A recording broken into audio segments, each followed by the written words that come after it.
Bonsoir à tous.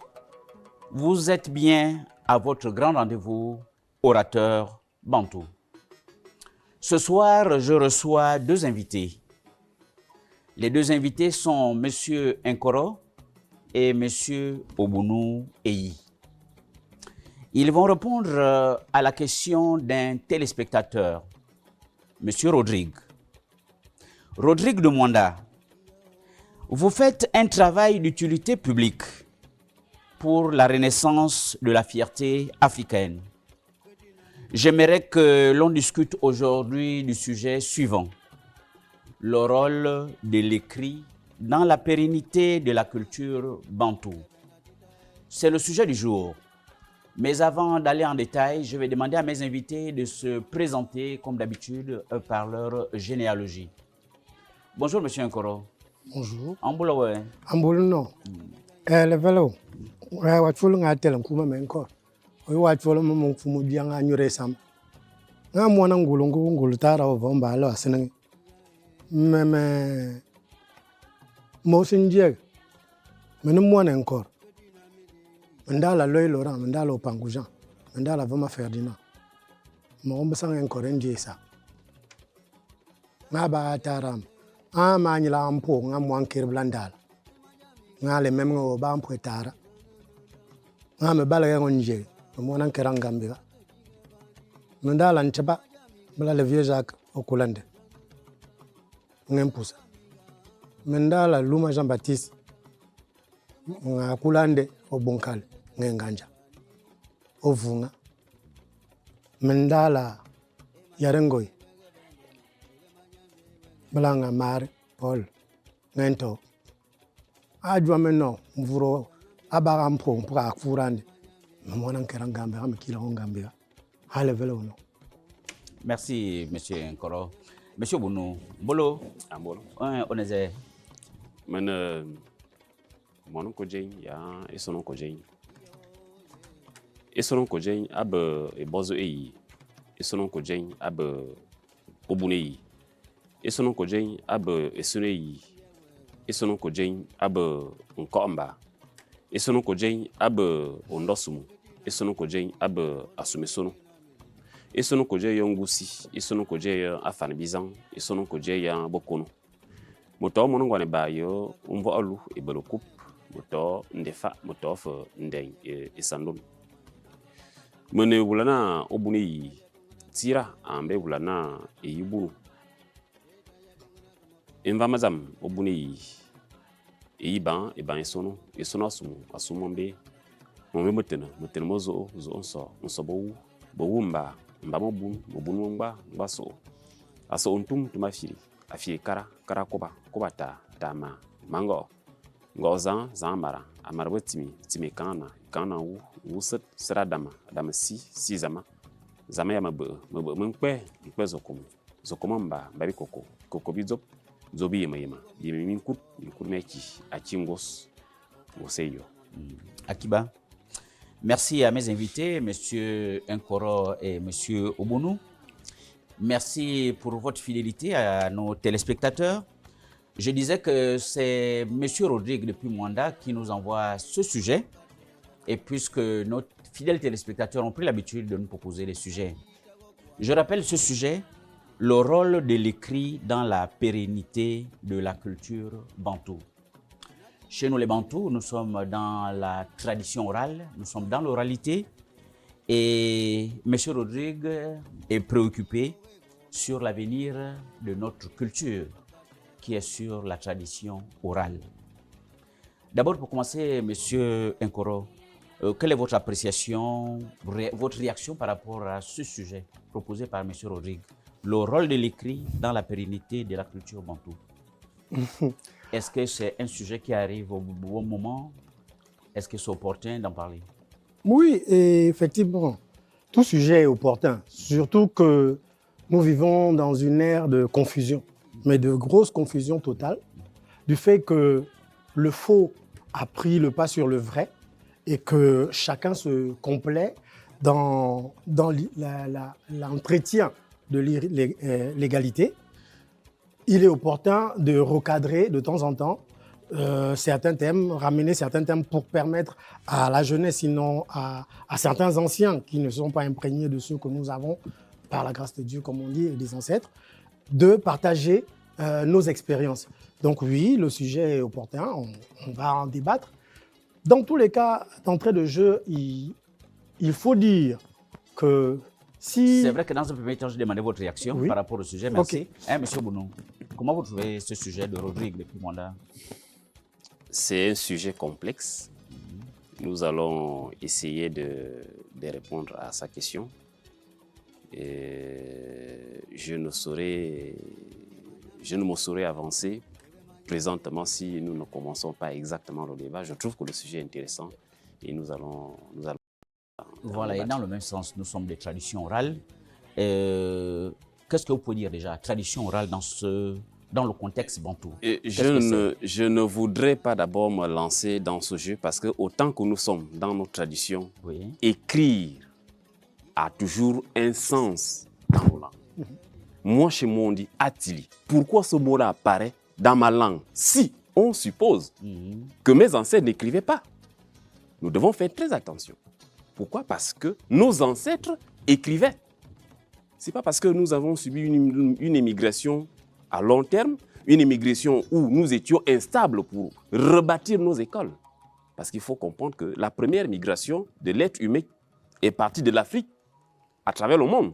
Et si on veut parler d'écriture, nous allons parler de la civilisation Esao de Ntinga d'Asumu.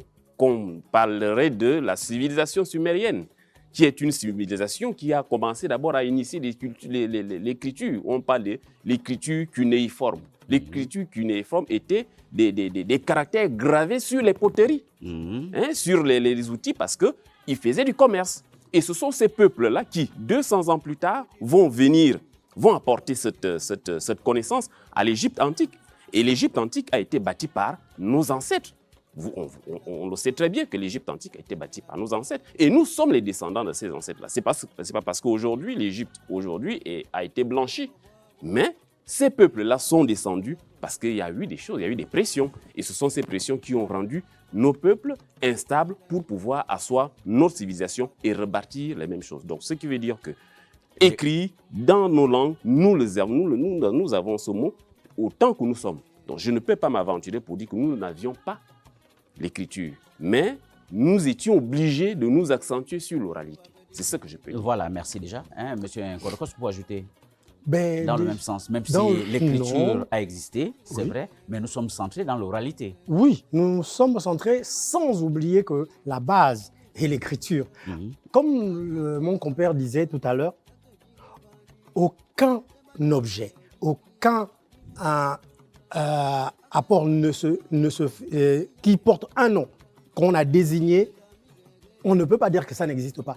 Tout ce qui a existé chez nous porte un nom. Dès lors, dans ta tradition, dans ton oralité, dans ta parole, dans ta langue, un objet trouve un nom, ça veut dire que la chose a existé, elle n'a pas été importée. Donc à partir de ce moment, oui, dans ma langue, on dit otende, ça veut dire qu'on a écrit. Maintenant, qu'est-ce qui nous a amené à rompre avec l'écriture? Dans l'histoire, avec le temps, on va pouvoir développer et dire pourquoi on s'est focalisé sur l'oralité et quels sont les avantages de cette forme et pas de l'autre. Pourquoi nous l'avons choisi, on en parlera. Voilà, et on peut même faire un regard sur les uns parlent des griots et chez nous, on peut dire aussi les gardiens de la tradition. Quel était leur rôle finalement? Quel est leur rôle? Puisqu'ils existent aujourd'hui, les gardiens de la tradition. Quel est leur rôle? Alors, dans ce que j'ai appris, c'est des castres. La société bantou est érigée en castres. Et la première castre, c'est la castre des maîtres de la parole. C'est les administrateurs de la société. Et dans les administrateurs, donc les maîtres de la parole, vous avez donc les chantres, les griots, comment on appelle ça, les dévots, les juges, donc, et éventuellement les avocats, donc qui plaidaient les causes. Et ce groupe-là administrait la cité sur les palabres et sur tous. Et donc, c'est eux qui constituaient la sagesse du corps de garde. Maintenant, oui, il y a eu la scission avec l'oralité, mais il faut que vous reveniez dessus avant qu'on ne se déploie sur ce que nous faisons actuellement. Il faut revenir sur l'essence de la question qui est pertinente, celle de l'écriture, parce que... Qui paraît nécessaire aujourd'hui. Elle l'est, mais elle va ouvrir, avec la permission de monde, elle va ouvrir une fenêtre de faiblesse, parce que la facilité, c'est que tout ce qu'on prend, vous avez la faculté d'écrire, le type qui vous... Prenez la Bible, par exemple. La Bible a été dictée dans une langue, et puis elle a été transcrite dans plusieurs langues. À chaque édition, il y a une déformation de ce qui s'est dit au départ. Vous prenez un accident que vous et moi, on voit à la gare routière. Quand on arrive au 5, chacun de nous, selon ses émotions, raconte une autre histoire. Comprenez? Donc, oui, le fait de se centrer sur, de rappeler l'écriture voudrait que n'importe qui, parce que le message que nous portons est un couteau à double tranchant. Dans les mains de n'importe qui, selon nos anciens, dans les mains de n'importe qui, pas quelqu'un d'avisé, pas quelqu'un de préparé, peut déstabiliser tout d'un village, sinon un peuple. Donc voilà, je peux m'arrêter. Merci. Monsieur Obono, qu'est-ce qu'on peut dire? Quel est le rôle des griots? Les autres parlent des griots, nous on parle de gardiens de tradition. Qu'est-ce que vous pouvez dire de leur rôle? En fait... Puisque l'écriture, au jour d'aujourd'hui, nous restons dans l'oralité. Dans l'oralité, les griots, bon, nous ne connaissons pas. Ou les gardiens des traditions. Gardiens des traditions. C'est beaucoup plus au niveau de l'Afrique de l'Ouest, Oui. on parle des griots. Et certains parlent des vieux, un vieux qui meurt, et on va jusqu'à dire que c'est une bibliothèque qui s'en va. Oui, les griots, ils étaient là pour, en fait, les sages, ils étaient là parce que chacun dans sa discipline, ils étaient là pour transmettre la connaissance et je pense que la connaissance, c'était pour stabiliser, pour pérenniser une société, une culture. Et si nous n'avions pas ces personnes, on arrivait à ce qu'on appelle aujourd'hui l'épistémicide, c'est-à-dire la disparition totale ou partielle d'une culture. Et nous ne voulons pas en arriver là, d'où l'intervention ou bien d'où la réforme de l'écriture. Et voilà pourquoi je dirais, par rapport à ce que mon confrère a dit tout à l'heure, que je ne fais qu'appuyer. Nous devons créer normalement les académies de langue. Pourquoi? Parce qu'il parle de quelque chose de très important. C'est-à-dire, l'écrit ne peut pas seulement, à lui seul, en fait, régler le problème. Parce que même la manière dont je vais vous enseigner, voilà, et ça ne donnera pas peut-être la même tonalité. C'est ça le problème. Moi, je dis un truc et quand une autre personne va venir lire, ce n'est pas la même chose. Donc, on est toujours contraint d'avoir toujours l'expression orale. On a toujours besoin de ça. Parce que pour transmettre les messages aujourd'hui, pour décrire quelque chose exactement comme ça s'est passé, nous sommes obligés de passer par l'écriture pour que ça ne soit pas déformé. Parce qu'avant, il y a eu des guerres qui se sont déroulées parce que vous signez un partenariat, ça s'est passé même au niveau du Gabon, où on va vous parler du roi Glace, qui s'appelait Rogorowe, qui a signé un accord avec le roi Louis-Philippe de France, parce qu'on lui fait savoir que c'est un accord d'amitié, alors qu'il était en train de signer la cessation de son territoire. Vous voyez comment les gens là pouvaient tromper les gens, et là c'est très dangereux, et ça a porté des guerres. Donc, aujourd'hui, nous qui sommes un peu éveillés, il faudrait d'abord créer des académies de langue. Les académies de langue vont nous permettre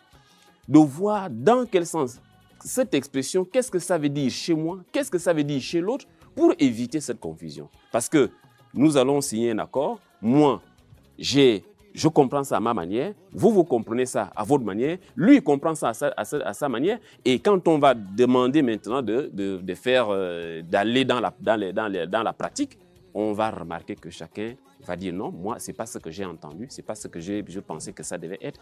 Ça a créé des guerres où vous allez voir l'Éthiopie qui a livré la bataille avec l'Empire de Rome, la bataille que l'Éthiopie a gagnée, parce qu'il y avait des transcriptions. Quand on traduit dans l'Ongis ou le Guèze en langue italienne, il y a eu des mutations où on disait que l'Éthiopie devenait déjà un protectorat, c'est-à-dire devenait déjà sous la tutelle de l'Empire de Rome, alors que les Éthiopiens, eux, ne savaient pas que c'était ce qui était écrit. Pour eux, dans la version éthiopienne, c'était juste une amitié. Monsieur Bono, Donc, dans le même sens, voilà. puisque nous sommes en train de comparer l'oralité et l'écrit, mais on reconnaît quand même que l'oralité est vivante.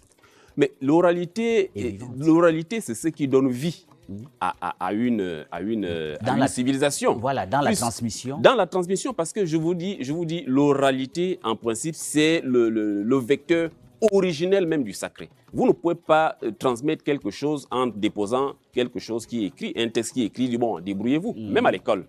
Vous allez, un professeur peut vous donner, voilà, lisez, mais vous avez toujours besoin de ces explications pour la transmission. Et parfois même, si le professeur n'est pas habile à bien transmettre son cours, vous n'allez pas comprendre. C'est pour vous dire que l'oralité est le vecteur même originel, même de la connexion spirituelle entre l'humain et le divin. Donc, on ne peut pas s'en passer là-dessus. Voilà, mais monsieur Nkoro, qu'est-ce que je veux là-dessus? On dit que l'oralité est plus vivante. Ce que je veux ajouter, c'est qu'il a déjà tout dit. Oui. Le principe, c'est que même ceux qui plagient nos essences naturelles disent dans leurs livres, sacro-saints comme ils le disent, qu'au début était la parole. Ils n'ont pas dit au début était l'écrit.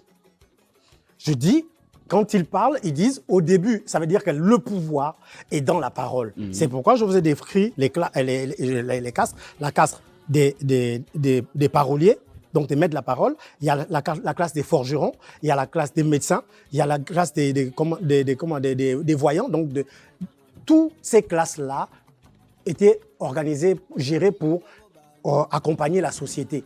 Et chacun dans son domaine, il y avait des maîtres initiateurs. Et ces maîtres-là s'assuraient de la continuité et de la pérennité de notre civilisation. Maintenant, allons-y sur le vrai risque de l'écrit. Déjà, pour les... De l'écrit ou de l'oralité? Non, de l'écrit. Je parle de l'écrit parce que la jeunesse, les gens ont besoin de figer une connaissance pour s'assurer qu'elle est leur. Voilà. Or, le même blanc qui vous donne l'écrit vous dit que pour cacher quelque chose à un nègre, il faut le laisser dans un livre. Ça veut dire que en réalité, on ne cherche pas. Ouais. Par contre, on entend plus vite qu'on va lire. Donc, même si, je prends le cas des Obamba, chaque Obamba, tous les grands orateurs de Libreville qui pensent être des super orateurs n'ont jamais lu hollandais. Ils ne connaissent même pas qu'il y a une épopée à Obamba qui est hollandais, le même titre, ça veut dire qu'au même niveau que le Mvet, qui n'ont jamais encensé. Et pourtant, il y a eu deux grands écrivains qui ont écrit. Okumba Koré a écrit le volume le plus grand. Mon grand frère, le Imangoy, a écrit, l'a synthétisé et avec beaucoup d'acuité dans l'Obamba. Mais aucun Obamba n'est allé regarder ce qu'il y a dedans. Et pourtant, c'est les fondamentaux. Mais monsieur, encore dans le même sens, lorsqu'on parle un peu de la limite de l'écrit, qui peut rester, on reviendra tout à l'heure, placé comme dans un musée qu'on ne consulte pas. Mais quelle peut être la principale limite de la tradition orale aussi? Alors, celle qui nous anime aujourd'hui, la vraie limite, on la ressent. C'est comme je vous disais, c'est qu'il y a du plagiat. Aucun enfant n'a envie de faire l'effort. Le goût de l'effort est perdu. Or, apprendre est un processus fait de patience. Mais vous prenez un Gabonais, un jeune Gabonais, il va aller chez apprendre à faire la mécanique. Dès qu'il connaît démonter une roue, ça y est, il est mécanicien, il abandonne le cursus, il vient à la gare routière vendre. Donc, ils n'ont pas le temps, ils veulent tout de suite. Et ce que notre auditeur demande, c'est le tout cuit. Or, le tout cuit a ses dangers. Les dangers, c'est que si tu ne connais pas les risques sur le thème, sur l'essence de la chose, tu vas véhiculer n'importe quoi. Et aujourd'hui, je vous dis que le fait, justement, d'avoir pris un jeune homme qui s'est assis à côté de moi 2 minutes, qui a pris 2, 3 notes, 4 notes, et puis qui vient devant vous dire, réciter des choses qu'il ne maîtrise pas, qu'il ne connaît pas, c'est un danger pour le peuple. Oui, monsieur Nkoro, soyez plus clair. Les téléspectateurs nous suivent. C'est une question très intéressante. La principale limite de l'oralité. La principale limite. Même si vous avez donné quelques exemples. La principale limite de l'oralité est que il n'y a plus beaucoup de gens qui ont les capacités, l'essence même, et que personne ne va vers eux pour récupérer. Et donc, c'est sûr qu'avec le temps, ce groupe de personnes est appelé à disparaître. C'est juste ça. C'est qu'on n'a pas de continuité. Le décès du détenteur. Du détenteur. Et s'il n'a pas préparé, moi, je prends un cas sur certaines pratiques que mon grand-père faisait. Il a choisi, certains il me disent, ça tu ne peux pas, dans votre monde tu ne peux plus gérer ça, parce que sinon, ça peut égorger tout un village. Donc ça, il s'abstient de me le donner parce qu'il sait que le fardeau est grand. Aujourd'hui, la jeunesse est avide de tout. Donc le risque, c'est qu'on n'apprend pas assez et que les gens qui détiennent la chose, on ne va pas vers eux. C'est vrai. On ne va pas vers la connaissance. Beaucoup de détenteurs se plaignent même voilà, en ce on ne sens. va pas vers la connaissance, on la veut depuis la maison, depuis chez son père. Mais est-ce qu'il peut me donner ça? Mais il va te donner ça en vertu de quoi? Parce qu'en réalité, c'est un héritage familial. Et dans la famille, on choisissait. Vous savez, dans la famille, dans l'administration familiale, il y avait ce qu'on appelait les appelés. C'est un groupe d'enfants qu'on a choisi selon leur esprit. Et puis, dans ce groupe d'appelés-là, il y avait des élus. On élisait, on resterait encore le groupe. Et puis, on prend 2 ou 3. C'est parmi ces 2 ou 3. Après des épreuves, ce n'est pas des épreuves d'une journée, c'est pas les épreuves c'est les épreuves des années. Tu vas à l'école, tu reviens, les vacances prochaines, on te reprend les choses.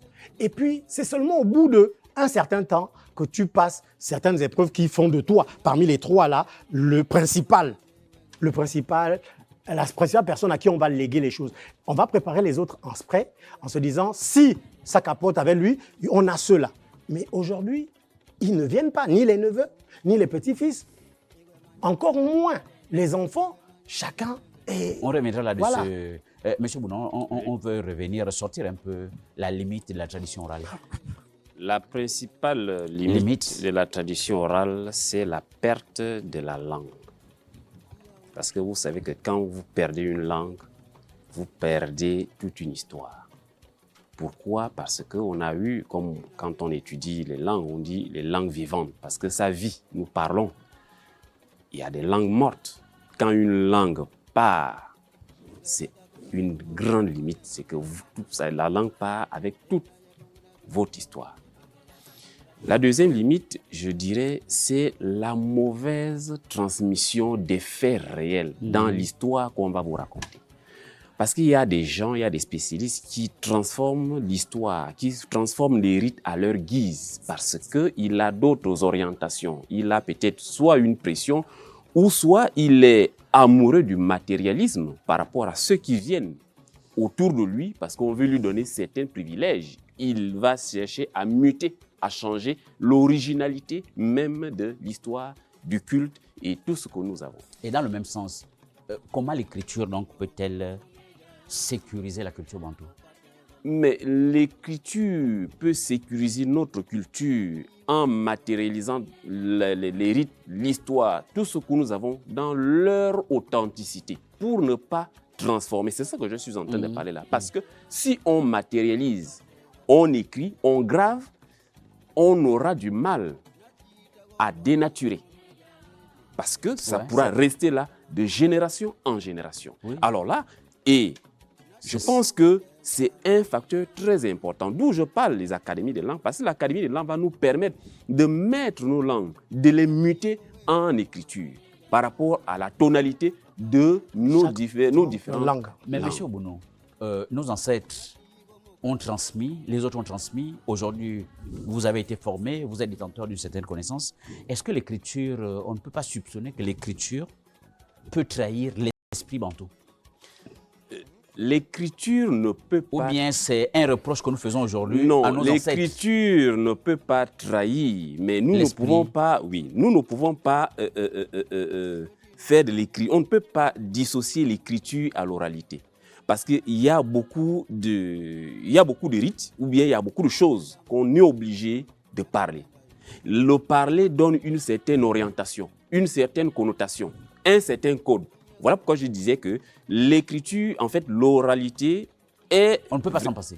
Non, l'oralité est la forme, je dis bien la forme, le vecteur originel du sacré, parce qu'on ne peut pas, à travers la parole donne des vibrations. Et ce sont ces vibrations qui font en sorte qu'on se connecte parfois avec le divin. Si on vous donne un texte, vous dit, bon voilà, vous avez tout, mais qu'est-ce que vous allez faire? Le texte est là. Comme disait M. Nkoro tout à l'heure. Justement, je rejoins ce que M. Nkoro dit. Et c'est réel. Mais nous l'écriture, c'est juste pour matérialiser les actes, les épopées, les supports dans leur authenticité, pour ne pas modifier, pour ne pas que ça subisse une mutation. Voilà pourquoi nous sommes obligés de graver ça comme nos ancêtres faisaient, parce que nos ancêtres, ils gravaient sur les pierres, les roches, pour que la génération, ils faisaient même des dessins, que la génération qui vient, Même s'ils ne gravaient pas tout. Même s'ils ne gravaient pas tout, parce qu'il faut dire, même si vous pouvez graver quelque chose, mais si vous n'êtes pas initié, la preuve c'est que les Pythagore, pour apprendre les mathématiques en Égypte, il fallait se faire initier. Alors donc, vous pouvez voir quelque chose, mais si vous n'êtes pas initié, alors là, vous ne pouvez pas. Merci, M. Bono. M. Nkoro, Oui. Est-ce que l'écriture, ce n'est pas une forme de trahison de l'esprit bantou? Non, l'écriture, au même titre que l'oralité, mais à une dimension moindre, était un support de transmission bantou. Oui. Je m'en vais m'expliquer. Nous avons dans nos rituels des hiéroglyphes, enfin j'appelle hiéroglyphes, c'est-à-dire des schémas qu'on écrit par terre, c'est des pentagrammes, tout ça là. Il faut être initié pour codifier et pour décoder le message qui est mis au sol ou bien mis sur.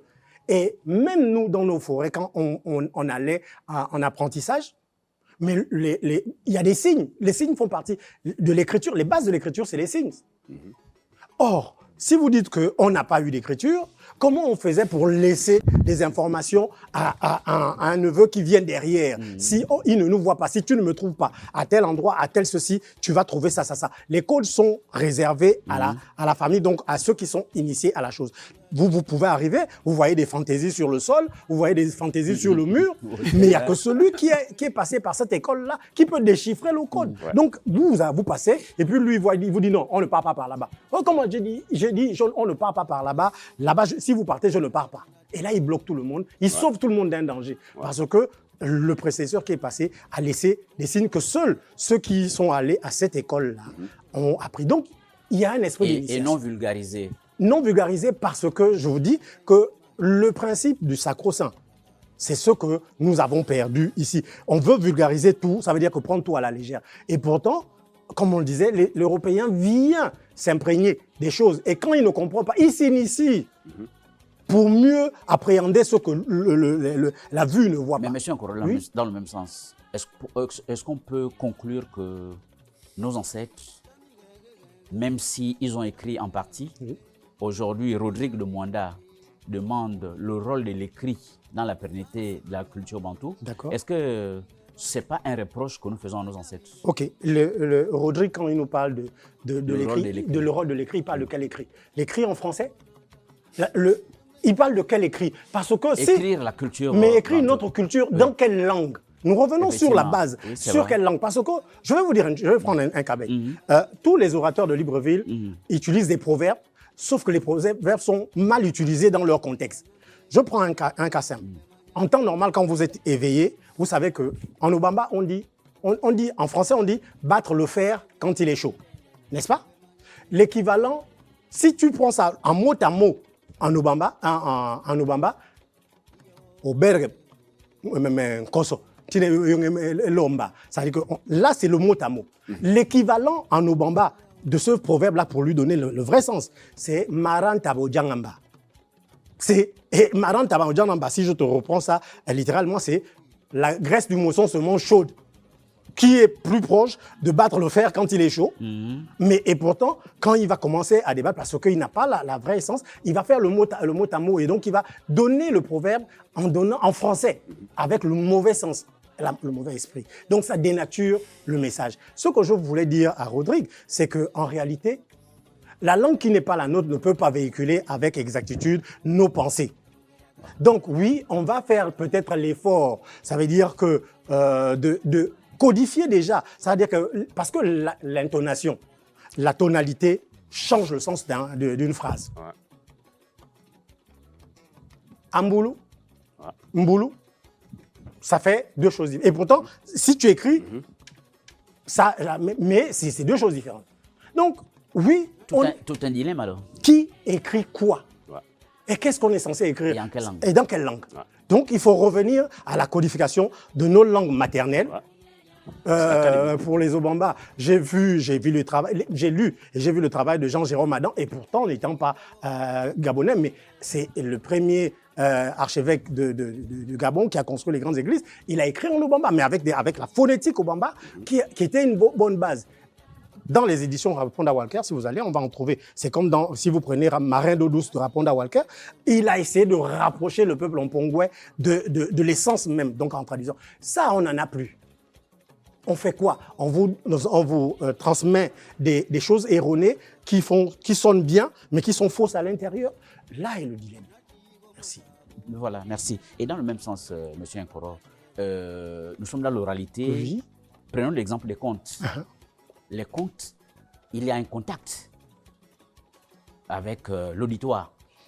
Un contact humain, on dira, dans l'oralité. Mais l'écrit, peut-il remplacer ce contact? Voilà un autre pan qui fait que, en réalité, l'écrit te fiche dans une solitude permanente où tu es non seulement obligé de faire l'effort d'essayer si tu es spirituellement fort, d'essayer de décoder pour t'envoler, pour aller rechercher l'information, alors que le maître de la parole qui te dit le même conte, t'encense, il te prépare. Juste le son de sa voix te prépare à faire le voyage. Il t'appelle à faire le voyage. À partir de ce moment, sans même le vouloir, tu participes. Et donc, du coup, tu te sens imprégné de la chose comme si c'était ta chose.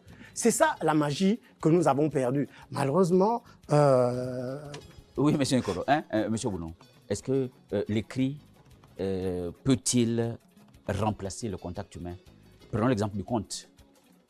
Lors des veillées, il y a forcément ce contact avec l'auditoire. En tant qu'Africain, oui. En tant qu'Africain, ça ne tient Puisque pas. Puisque Rodrigue veut qu'on passe à l'écrit, c'est possible. On ne tient pas. Mais nous savons que les contes ont une autre dimension émotionnelle, une autre appréciation. Déjà, entre l'écrit et l'oral, il y a une forme d'opposition. Voilà. Et jumeler les deux... Mais nous voulons pérenniser notre culture. Oui, jumeler les deux, ça nous renvoie à une association, un oxymore étymologique, c'est-à-dire jumeler les deux expressions de sens opposé. Vous voyez ce que ça donne. Ouais. Ça renvoie directement à un texte artistique. C'est qu'on ne peut pas, dans nos sociétés, on ne peut pas ne pas avoir du contact. Nous sommes une société qui est... Ou bien il ne faut pas tout écrire. Le sacré, on n'écrit pas le sacré. Pas possible. Bon. On n'écrit pas le sacré. Je vous ai dit, la parole est le vecteur originel du sacré. La parole. Il y a des choses qui sont sacrées qu'on ne doit pas écrire. Et ça doit se transmettre de génération en génération par une catégorie de personnes. Même dans les cultes où on parlait de l'Église, dans on ne nous dit pas tout. Mais qu'est-ce qui donne le sacré? Il faut bien être initié. Donc moi je pense qu'il faut dire à Rodrigue d'être un peu plus éveillé, parce que j'ai l'impression que ces questions, c'est un enfant. Ah oui, il faut être éveillé, parce que ça ne tient pas. Et d'où la question, M. Obounou, pourquoi la jeunesse bantou actuelle préfère-t-elle l'écrit? Mais le problème, le phénomène de la colonisation trouve son sens. Pourquoi? Parce que la colonisation, on vient te déposséder de ta culture, de qui tu es. Et une fois que nous sommes tous, autant que nous sommes là, initiés à la culture de ceux qui nous ont colonisés, automatiquement nous avons grandi dans ça. Et le colon ne pourra pas accepter, puisque jusqu'aujourd'hui, nous avons la francophonie. Qu'est-ce que la francophonie fait? La francophonie fait la promotion de la langue française. La majorité du peuple qui est dans la francophonie, c'est le sud de la France. Mais justement parce qu'il faut pérenniser. Donc nous, les traditionalistes comme nous sommes là, pourquoi nous insistons de créer les académies de langue? C'est justement... Pardon? Le sud de la France ou de l'Afrique? Mais je dis bien le sud de la France. L'Afrique est au sud de la France. Puisque quand vous essayez de regarder, les Français sont au nombre de combien? Mais combien parlent la langue française? C'est au sud de la France. C'est l'Afrique. Et voilà, le Maroc, même s'ils ont l'arabe, mais la francophonie, c'est tout le sud. C'est pourquoi? C'est pour pérenniser. Donc nous, quand on parle ici devant les plateaux de télévision, on demande que commençons déjà, parce qu'il faut d'abord oser. Pour créer les académies de langue, c'est pour permettre à ce que nous aussi nous essayons de pérenniser, pour essayer de canaliser nos enfants. Parce que nous avons tous appris en français depuis le bas âge. Nous, justement parce que nous sommes allés vers les vieux, vers les patriarches. Voilà pourquoi nous avons ces qualités que nous essayons de transmettre au quotidien à nos frères pour leur dire attention, il y a encore des sages dans les corps de garde au village, allez-y. Et si vous voulez, je pense que les choses pourront aller clair, pour ceux qui ont de la volonté. C'est Voilà. clair, M. Ouno. M. Nkoro a touché cet aspect-là. Oui. Aujourd'hui, la jeunesse, est-ce qu'on peut justifier pourquoi la jeunesse actuelle préfère-t-elle l'écrit? Oui. Déjà, je voudrais rappeler à cette jeunesse que l'écrit chez nous, dans l'écrit, il y avait juste les clés. Ce n'était pas le message. Les signes, tout ce qu'on déposait en écrit, c'était des clés qui ouvraient des portes. Mais après, le travail d'après, est véhiculé par la langue. Donc, le principe, c'est connaître sa langue, parce que la vraie essence est dans sa langue et la vraie connaissance pure est dans la langue. Maintenant, pourquoi ces jeunes préfèrent? Parce que je vous disais tout à l'heure qu'ils sont adeptes de la facilité. Ils veulent le tout cuit. Ils veulent qu'on mâche. On mâche pour eux et qu'on leur donne.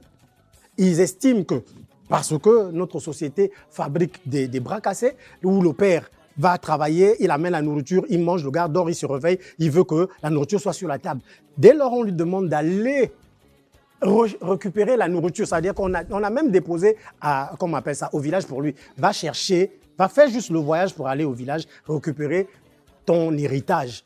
Là, il veut que nous, on aille, et puis qu'on vienne ici pour donner facilement. Non, ce n'est pas ça le but. Nous ne voulons pas encourager la paresse et la faiblesse. Nous sommes là pour inciter la jeunesse à persévérer, sinon à entrevoir que l'évolution, même la compétence parmi les autres hommes, parce qu'aujourd'hui, on crée au Gabon des petits hommes.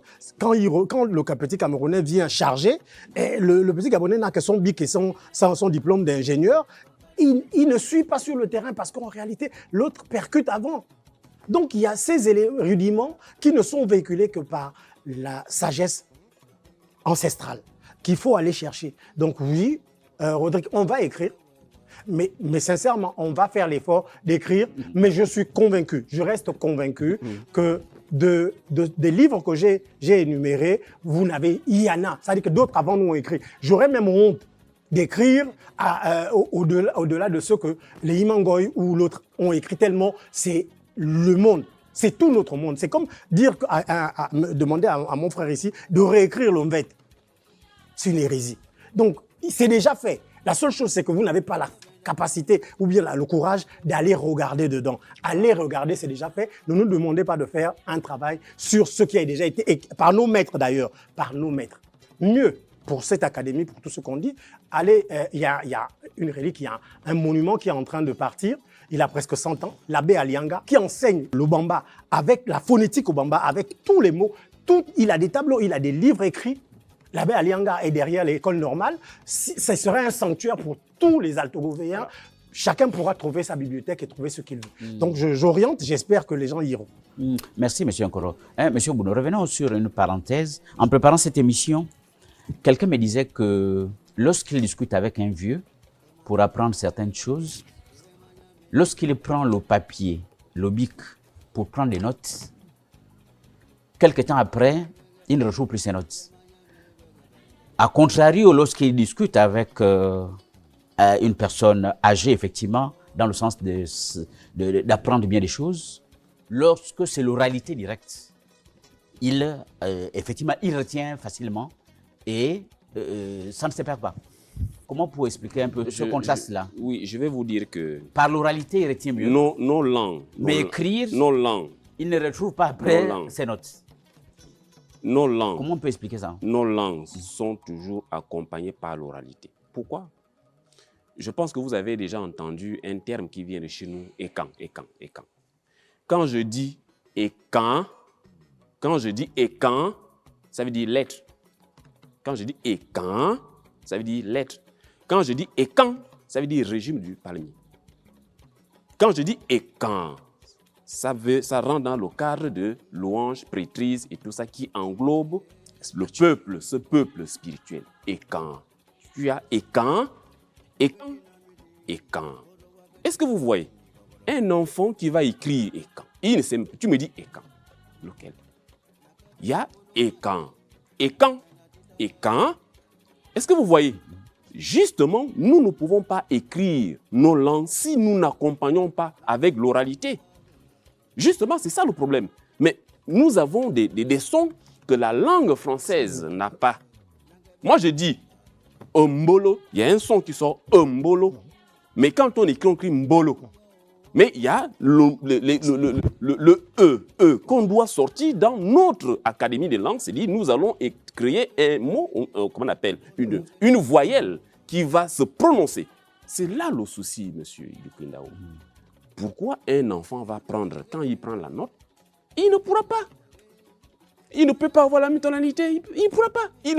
Il va donner ça à quelqu'un, il dit, bon, ça, il va dire, tu dis quoi là? C'est un exemple que je suis en train de vous dire. Et quand, qui veut dire la lettre. Et quand, qui est le régime du palmier. Et quand, qui donne le nom. Et quand, qu'on dit nous sommes un peuple. Et quand, c'est-à-dire le peuple de la prêtrise, de la croyance. Et voilà le problème. Et merci, voilà. Monsieur Boulon. Monsieur Koro, quel est votre commentaire là-dessus?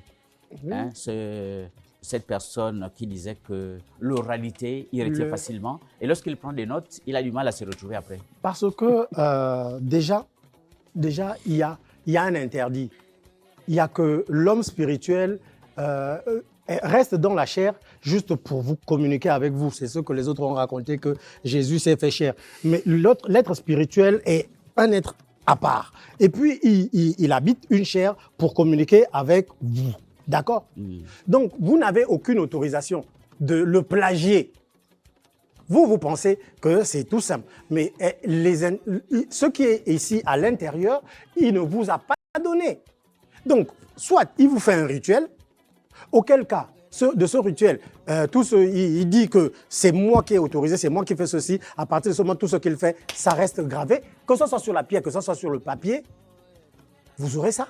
Soit vous faites parce que vous estimez que votre côté intellectuel prime sur la logique spirituelle et traditionnelle africaine, auquel cas vous défiez les gravités, vous défiez les lois spirituelles de l'homme bantou. Mon oncle, quand vous venez chez lui, à notre corps de garde en direct, il vous rappelle que si vous prenez votre téléphone et que vous m'enregistrez pendant que je parle, votre téléphone, soit il va se casser, soit il va se brûler, soit vous allez...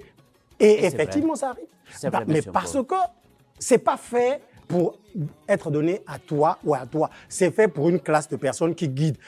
Chaque famille, dans chaque famille, il y a des élus, des gens qui sont choisis pour accompagner le village. Et il y en a qui sont les gens de tout ordre.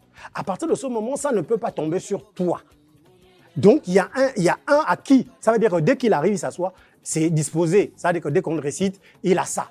Et puis, il y a toi qui veux faire des efforts contre nature. Parce qu'en réalité, il y a la désobéissance. Et la désobéissance, c'est le plus gros péché. Voilà. Monsieur Nkoro, oui? Puisque nous allons bientôt terminer, est-ce qu'on peut quand même s'inquiéter, se soucier du fait que la tradition orale est condamnée à disparaître? Peut-on conclure de cette façon?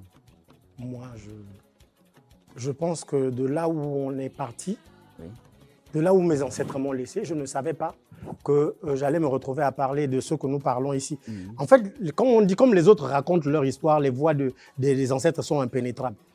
Pour ne pas plagier, c'est eux qui nous plagient. Et donc, c'est qu'en réalité, comme je vous disais, il y a toujours, dans chaque famille, c'est juste parce que désormais, l'ego, comme on appelle l'avidité, fait qu'on ne cerne pas, on ne discerne pas. Il y a toujours un. Donc, il n'y a pas de perte. Rassurez-vous. Est-ce qu'en d'autres termes, l'écriture, c'est l'avenir de la culture bantou? L'écriture ne peut pas être l'avenir parce que pour qu'on écrive, il faut trouver les vrais codes qui résonnent avec nos sons, avec tout notre entendement. Nous sommes dans l'oralité. Je dis, moi, je descends d'une longue génération. J'ai fait plus de 10-15 ans hors du Gabon. Quand je suis revenu, les gens ne savaient pas que j'avais ça sur moi. Aujourd'hui, je parle avec aisance. C'est dire que ce qu'on prépare, on ne vous dit pas que lui, là, il sera préparé. Il faut juste qu'on revienne dans le cadre naturel et normal des familles pour qu'on laisse la place aux choisis, aux élus pour accompagner la maison. Ce sont nos égos et notre argent qui font qu'on est perdu, on a les écailles aux yeux. Ça ne va pas se perdre parce que la nature prépare son chemin. Elle prépare, je dis l'avenir. Sinon, on va vous dire que la fin du monde, c'est demain. Les autres vendent la chimère que la fin du monde, c'est demain. La fin du monde ne vient pas. Merci, M. Nkoro. Monsieur Bounou, M. Rodrigue est inquiet. Pensez-vous que la tradition orale est condamnée à disparaître. La tradition, et que l'écriture... La tradition orale ne peut pas disparaître. Oui. Pourquoi, si on décide qu'on fait disparaître la tradition orale, ça veut non, dire que... le fait que la transmission a des difficultés aujourd'hui. Non, mais le problème, c'est quoi? C'est que nous allons faire disparaître le mariage traditionnel. Nous allons faire disparaître les échanges de décès. Parce que c'est là aussi où on apprend, M. Lukinao. Effectivement. Dans les mariages, les enfants qui veulent apprendre, c'est là les échanges.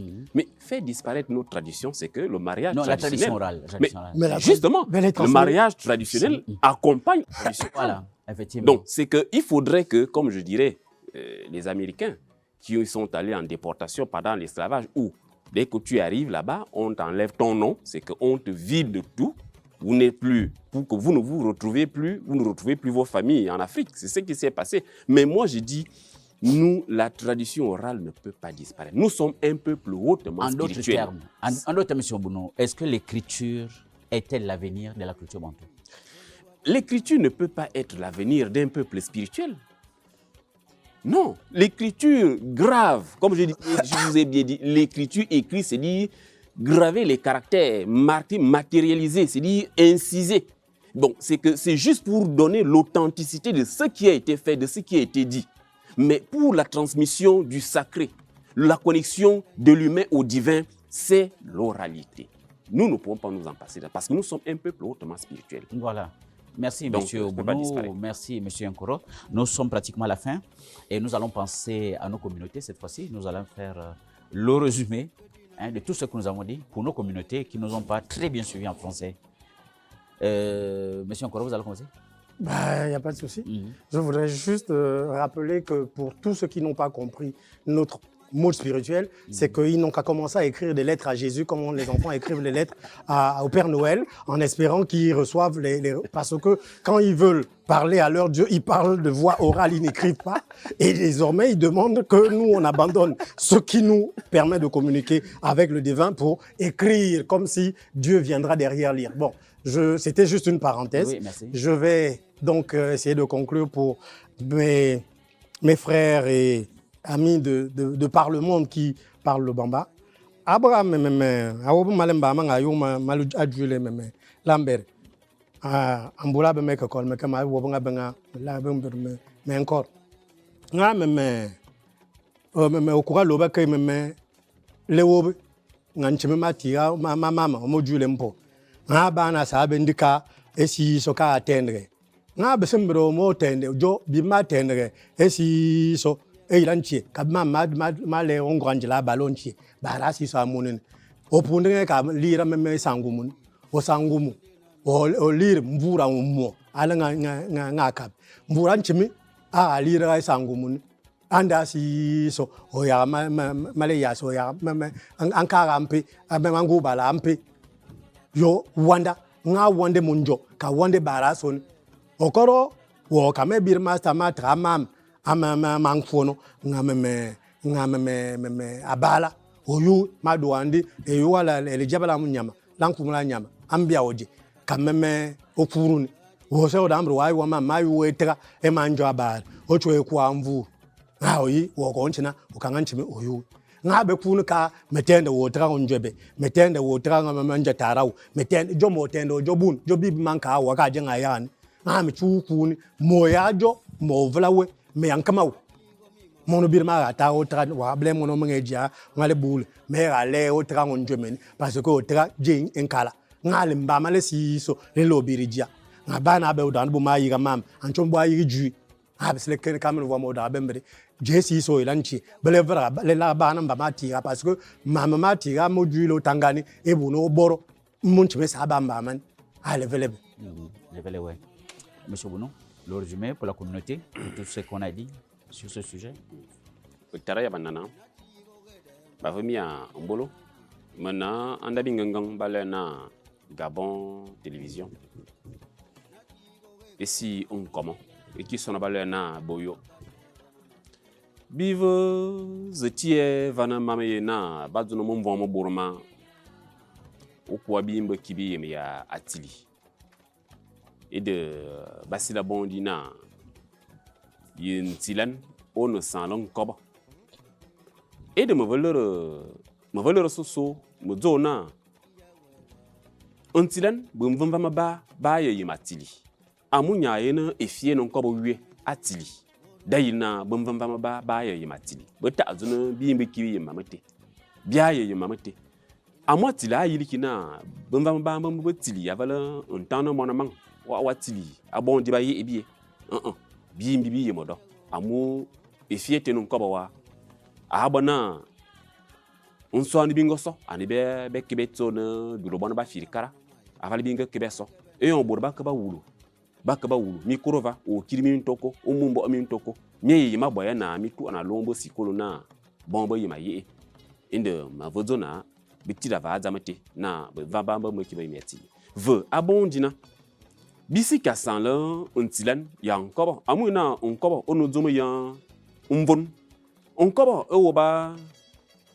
yo awambot nkobo ewo ba va obi baran untilan osika a salon nkobo et de nkobo wayena tobo mbembe amuina to no botili embora botili ayena zana akala na wa ya nkobo inde bososo monemi alero emowina ebali akiba ya eboroba yimawo mfa ya mbonum Akiba. Merci, Monsieur Obunu. Merci à Monsieur Nkoro pour cette édification, pour répondre à notre téléspectateur Rodrigue depuis Mwanda. Nous voulons ajouter ceci pour nos chers téléspectateurs. Cette conclusion, loin d'être une trahison, l'écriture s'impose comme le prolongement nécessaire de la voix pour préserver l'âme bantoue dans un monde en mutation. En fixant les savoirs, elle offre aux générations futures un socle immuable tout en libérant la culture des contraintes de la distance et de l'oubli. L'enjeu réside désormais dans notre capacité à écrire notre propre histoire afin que le silence de la page ne remplace jamais la chaleur de la parole. Merci pour votre attention. Merci à mes invités et merci à nos techniciens. Merci à Rodrigue. Nous nous retrouverons dans quelques jours pour un prochain numéro. Bonne soirée à vous.